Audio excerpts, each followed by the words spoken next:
Major funding for KPBS Evening Edition has been made possible in part by Bill Howe Family of Companies, providing San Diego with plumbing, heating and air, restoration, flood and remodeling services for over 40 years. Call 1-800-BILL-HOWE or visit billhowe.com.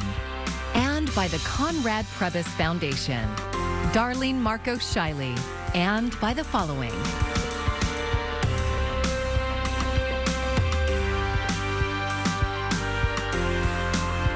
And by viewers like you. Thank you. The latest estimate tonight says more than 10,000 Palestinians have been killed in the Hamas war with Israel, and Israel's retaliation is being challenged here at home. Thank you for joining us. I'm Maya Trabulsi, and this morning in downtown San Diego, a group of allies on both sides came together to demand a ceasefire in the Middle East conflict. As KPBS reporter MG Perez shows us, their message was loud and clear. You can see it in their faces and hear it in their voices. What do we want? Ceasefire! When do we want it? Now! These are allies of the Palestinian people. Free! Free Palestine! Side by side with the Jewish community. We are descendants of people who have survived genocide, displacement, ethnic cleansing, and persecution. We know the price of silence. Do you want to be remembered for enabling genocide? On this street corner in downtown San Diego, they were shouting in unison, No more money for genocide! hoping to be loud enough to get the attention of Senator Alex Padilla, whose San Diego office is located in this high-rise building at 6th and B. We know that Padilla understands genocide. He has been vocal about these issues before.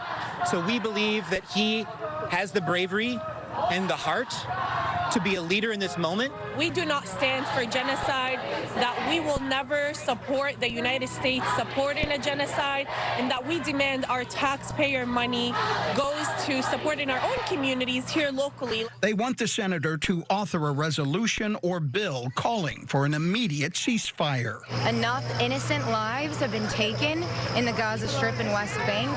Ceasefire now.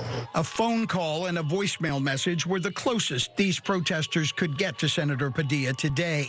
They also left index cards with their demands at the foot of his office door. A spokesman said Padilla was flying to Washington and would issue a statement at a later time. Not another nickel, not another dime. For now, these Jews and Palestinians and their supporters want the U.S. to stop funding the Israeli effort to retaliate against Hamas for its October 7th invasion and massacre. How many kids have you killed today? Our grief will not justify genocide. Our grief and our humanity will bring us together in solidarity every single time. And on that, they do agree. MG Perez, KPBS News. And KPBS Midday Edition hosted a discussion today with two local history professors to better understand this long-standing conflict. And you can listen at kpbs.org or wherever you get your podcasts. Crisis pregnancy centers have become a new focus in the debate over abortion. California lawmakers tried to ban them, and the state attorney general is pursuing legal action against them. And now KPBS reporter Jacob Ayer tells us a San Diego County supervisor is proposing local action.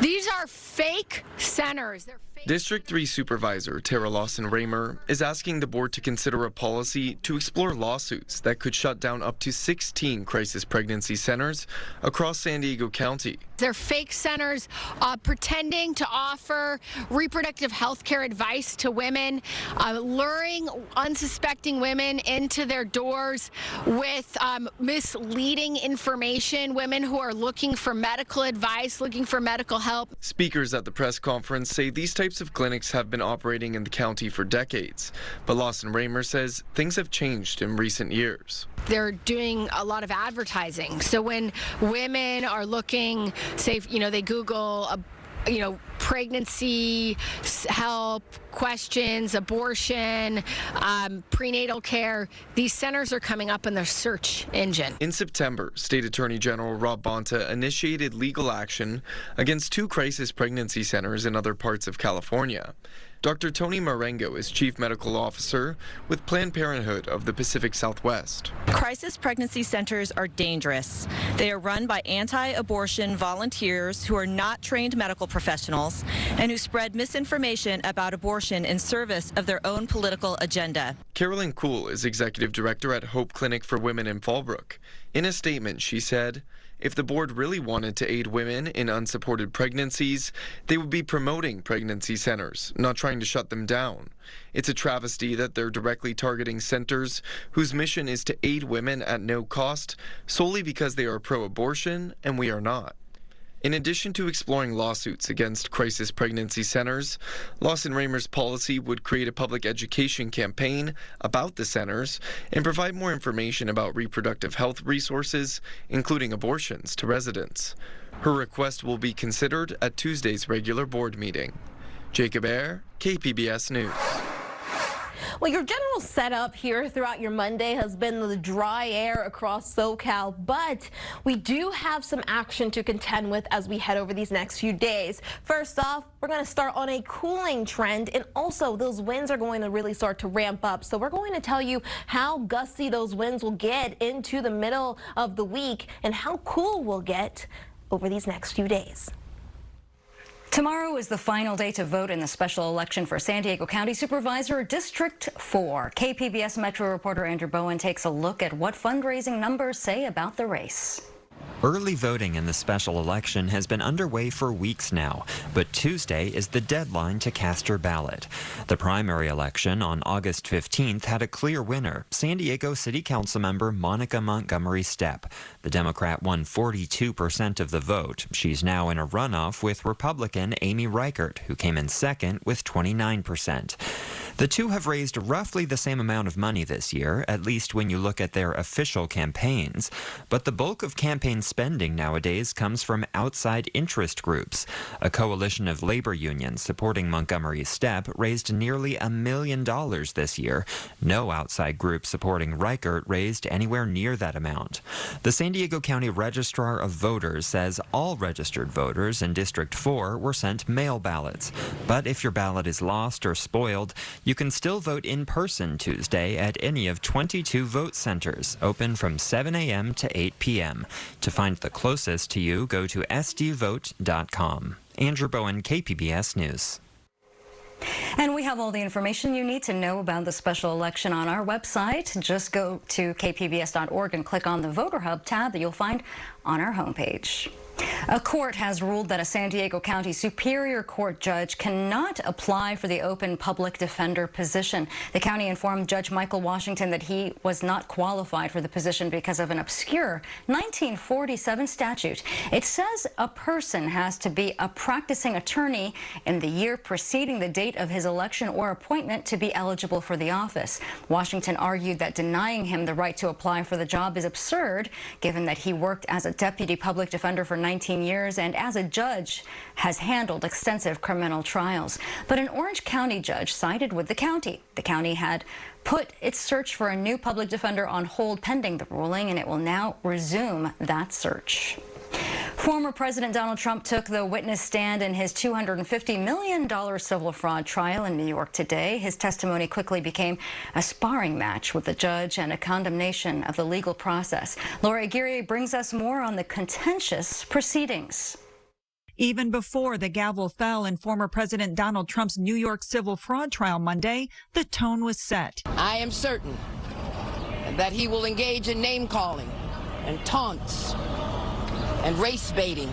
These are political operatives that I'm going to be dealing with right now.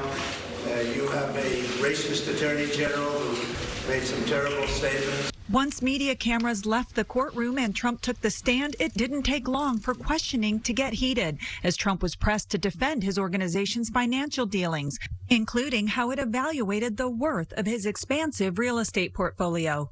Amid several argumentative exchanges, the judge directed the former president to keep his answers concise. Reporters inside the courtroom say Trump called the attorney general names several times and the trial a political witch hunt. At one point, the judge told the Trump defense team, if you can't control him, I will. As adversarial answers mounted, the judge threatened to remove the former president from the witness stand. And if he did, he'd draw every negative inference that he could from Trump's behavior. This case is especially personal for Trump because it questions his closely guarded reputation as a real estate billionaire. He spoke to reporters moments after wrapping his testimony. It's a case that should be dismissed immediately. The fraud was on behalf of the court. The only thing that matters are the facts and the numbers. And numbers, my friends, don't lie. I'm Laura Aguirre for KPBS News. Have you ever gotten a parking ticket? Well, data analyzed by KPBS says it's likely that you have. Reporter Katerina Portela tells us where you're most likely to get a ticket. In the 3 weeks that I've lived here, I think I've gotten about maybe 6 or 7. If you run upstairs to do something, come right back downstairs, you get a ticket right there, right away. I've been ticketed like 6 times in the past month. Parking tickets are a fixture of life in San Diego, and most San Diegans have parking ticket stories of their own. In the past 10 years, the city of San Diego has handed out more than 5 million parking citations, totaling $300 million. Wondering what the most common day to get a parking ticket is? It's Thursday. Thursdays received 19% of all citations in the last decade. On the other hand, the least common day is Sunday, which only received 2% of all citations. The most common citation was violating street sweeping signs, with 1.1 million citations and $60 million in fines. There is an extreme amount. Mission Beach resident Kane Holloway says the fear of tickets structures his day. He's a tattoo artist and has to work on one tattoo for hours at a time. And he doesn't have employee parking. It's very inconvenient to have to leave where I am to go move my car so I don't get a ticket. Beachside areas across the city, like the neighboring Pacific Beach, also are high on the list for citations. Both Mission and Pacific Beach's parking is mostly metered or only available for limited times. But metered parking actually helps businesses. So says Sunny Lee, Executive Director of Discover Pacific Beach. The businesses really want to see people turning over in the parking spaces that are right in front of their businesses, which is why the parking meters are going in, because then it allows for more visitors to those businesses. The most common citation, almost a quarter, was for violating street sweeping signs. And a big chunk comes from Mission Beach. During the past 10 years, the city collected $65,000 in street sweeping tickets just on Mission Boulevard. And that could increase even more in the coming years. Last May, the city announced it would increase the frequency of its street sweeping in Mission Beach from 3 days to 4. Mission Beach resident Bear Stoy got a ticket, but says he rarely sees street sweepers. I'm just bummed, I got to pay off student loans and I have other bills to pay, and seeing all those tickets, it just doesn't really help out with that. I don't see too much street sweeping going on. I see the parking ticket guys out a lot, but that's about it. Just because they don't see the street sweeper doesn't mean that it's not going to come through. Jose Isea is the spokesperson for the city. We need to be able to make sure that we have a predetermined time where all those cars are going to be cleared so that we can go in and sweep those streets. Isea says money from parking citations goes into the city's general fund, which pays for public libraries, parks, and even parking enforcement. Gaslamp Quarter boasts some of San Diego's most iconic nightlife, restaurants, and events. It also boasts the streets with the greatest number of parking tickets. Over the past decade, Fifth Avenue has been the top place to receive a ticket at a meter. The city collected nearly $1 million from expired meter citations on Fifth Avenue alone. But this might be changing. Since COVID, the city blocked off portions of Fifth Avenue to cars, creating the Gaslamp Promenade. That could mean fewer parking tickets as well. Michael Trimble is Executive Director of the Gaslamp Quarter Association. Before, it was a lot of people driving up and down Fifth Avenue, looking for that magic spot that they could never find. And so really, with all the parklets that we had, all up and down Fifth Avenue, we only took away 30 spaces. So with the removal of those 30 spaces on Fifth Avenue, we've tried to add spaces on 4th Avenue, on 6th Avenue, and then on the cross streets. So the rest of downtown could have the same number, if not more, parking violations. That means San Diegans will likely continue to have their days ruined by a little slip of paper on their windshields. For KPBS, I'm Katerina Portela. And for an interactive map of all of the parking tickets given out in the past decade, you can head over to kpbs.org. The CDC is expanding surveillance at 4 major U.S. airports. Ivan Rodriguez explains how the program works and what else the CDC is doing to prevent the spread of illness this holiday season. As the holidays approach, families gather, temperatures dip, and health concerns rise. Being indoors in close proximity to each other, and that is usually what kicks off respiratory virus season. Heading into the busy holiday travel season, the CDC is expanding its infectious disease surveillance program at 4 airports to now test for more than 30 pathogens, including flu and RSV. The key to it all is that the traveler really provides us with early critical information that can help us find things before they spread in our communities and helps public health officials determine what prevention and intervention measures will be needed. The program began in 2021 to track COVID variants, collecting nasal swabs from volunteer travelers and analyzing wastewater from certain flights. We hope to do the same and have the same success with early detection and filling in the gaps with other respiratory viruses. For travelers hitting the road this holiday season, Dr. Sydney Friedman with the CDC recommends taking a few steps to help keep you and your family healthy. Basic things like hand washing are really always good measures, not touching your face, carrying alcohol-based hand sanitizer if you're not going to be able to wash your hands. According to data from the CDC, the rate of COVID-19 hospitalizations remains steady, while flu season is ticking up slightly throughout the country. I'm Ivan Rodriguez reporting. The Environmental Protection Agency is giving a boost to San Diego efforts to improve chronic air quality problems in the region. KPBS environment reporter Eric Anderson has more on who will benefit. San Diego air quality regulators are getting $1 million boost for efforts aimed at empowering local communities struggling with air pollution issues. The EPA hopes the money will help improve air quality monitoring in some of the city's neighborhoods with the region's dirtiest air. There's a lot that can be done and a lot that's important to do in terms of making sure that folks understand and have access to information that makes sense to them about air quality issues or about environment and public health issues. Laura Ebert says the money will pay for community-based air quality monitoring in San Diego's Portside and border communities. The San Diego Air Pollution Control District will work with 8 neighborhood groups as well as local and state government agencies. Finding ways to help communities better understand air quality challenges and take direct action to mitigate those challenges in partnership with government is very exciting. The federal agency is also funding an outreach effort with local Native communities and the San Diego Quail Botanical Gardens Foundation. They also awarded money to Casa Familiar's La Semilla project, which hopes for environmental justice outcomes in a number of areas. Eric Anderson, KPBS News.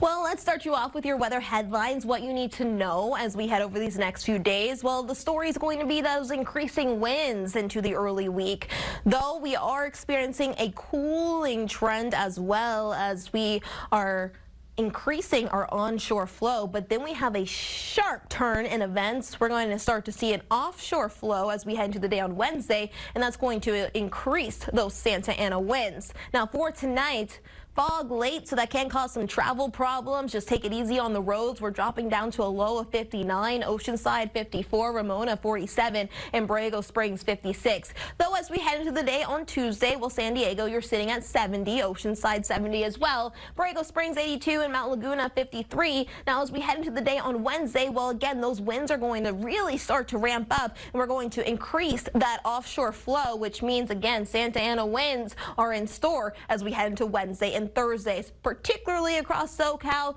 right around the more desert and mountainous regions from San Diego. But as we travel a little bit further north, again, we're still dealing with gusts between 40 to 60 miles per hour. There is going to be an elevated fire weather risk, so no outdoor burning recommended. Definitely stay weather aware, though we are going to start on a warming trend again as we head into the later half of the week. Now, through the middle, we're cooling. We're 70 Tuesday along the coast, Wednesday 71. Then we're going to see that uptick in temperatures as we head into Thursday, Friday, 76. on Thursday, Friday, and Saturday. Now, as we travel a little bit further inland, well, temperatures again staying a little cooler Tuesday and Wednesday, low 70s, but then we'll see a rise on Thursday and Friday. Highs back up to the 80s, staying that way through Saturday, and we'll see a cooling trend for the mountains. Big one as we head into the day on Wednesday. We're dropping 10 degrees Tuesday from Wednesday, and then we'll gradually start to rise again as we head into the weekend. So that's where you're really going to feel the cooling trend. You'll also feel it across the deserts. You're not going to see too much of a change for the middle of the week along the coast and a little bit further inland, but for the desert, well, you'll see that dramatic drop. 76 Wednesday, though we are going to start to warm again, increasing that offshore flow. We're flirting with 80 again by Thursday. For KPBS News, I'm meteorologist Bree Guy. I'm Amna Nawaz. Tonight on the News Hour, Israeli forces close in on Gaza City while the U.S. Secretary of State tries to prevent escalation. That's coming up at 7 after Evening Edition on KPBS. The San Diego State men's basketball team is gearing up for another big season this year. They're set to host Cal State Fullerton at Viejas Arena in their season opener tonight. They'll also honor the 2022-2023 team, which made it to the Final Four last season with a banner raising ahead of the game. The game starts at 7:30 and will be televised on FS1. And the San Diego Wave FC will not be playing for a championship in front of their home crowd after a heartbreaking loss in last night's NWSL semifinal. Let's go, end line, that cross, off the post and in! I think Sheridan thought it was going wide. And the decisive goal was scored early in the second half by OL Reign, giving them a 1-0 victory. The league set a new record for crowd attendance, though with more than 32,000 people in the stands. The NWSL Championship on Saturday in San Diego will feature Seattle's OL Reign versus New York's Gotham FC, and it will be the final match for Megan Rapinoe and Ali Krieger. The two-time World Cup champions have announced their retirements.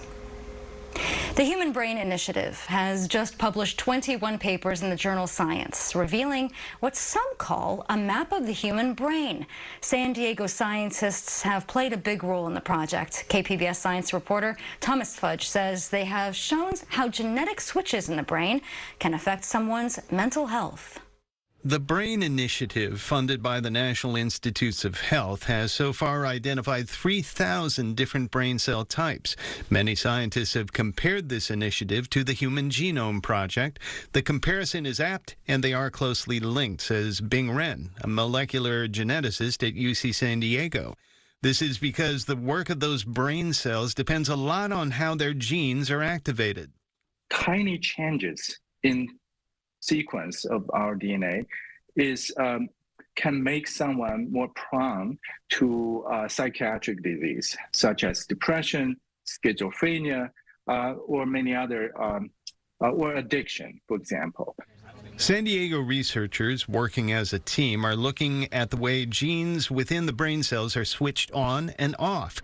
Their work is divided between UCSD and another place right across the street.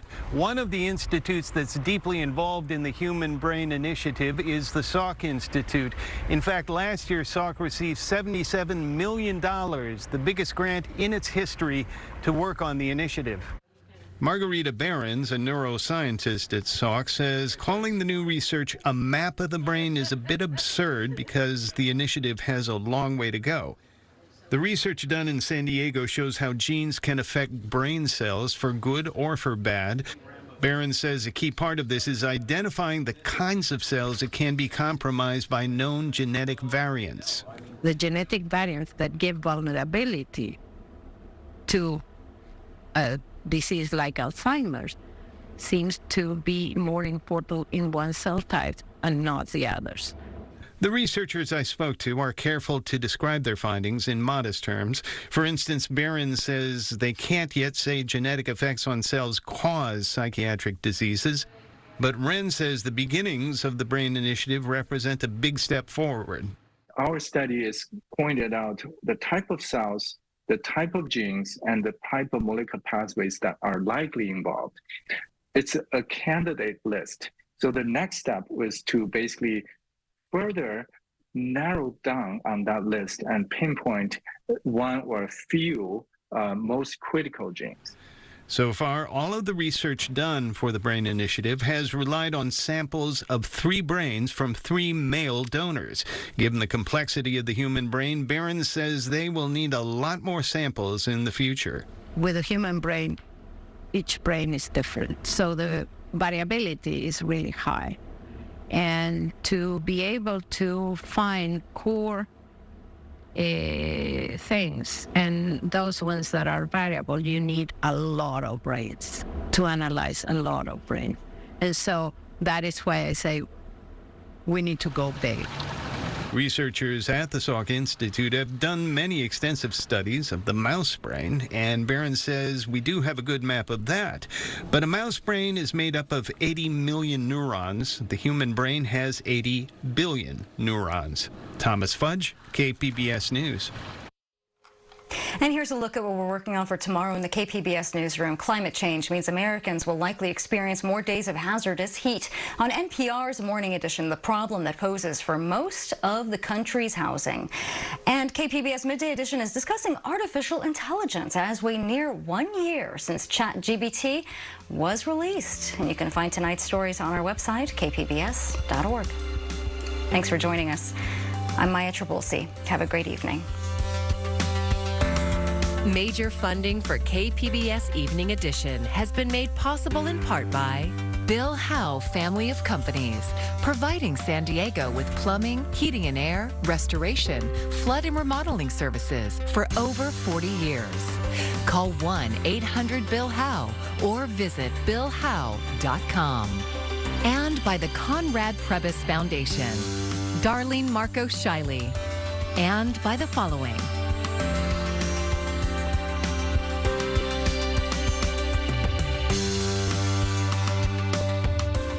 by viewers like you. Thank you.